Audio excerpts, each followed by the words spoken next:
Alright, so I've been checking out the ASUS ROG Zephyrus Duo, and honestly, this thing feels like the future.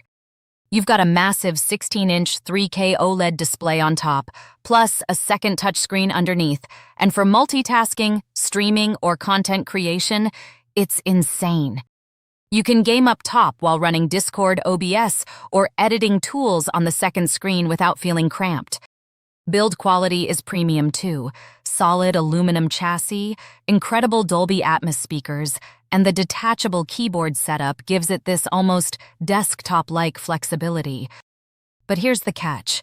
This laptop costs around $5,500. That's over $100,000 in South African money depending on the spec.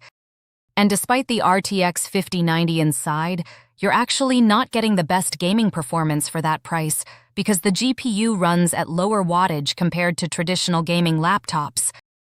It's also thick, heavy, battery life drops fast, with both OLED screens on, and the RAM is soldered, so upgrades are limited.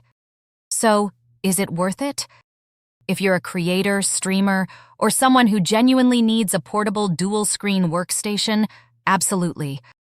But if you only care about raw gaming FPS, something like the ASUS ROG Strix Scar 18 will give you better value for less money.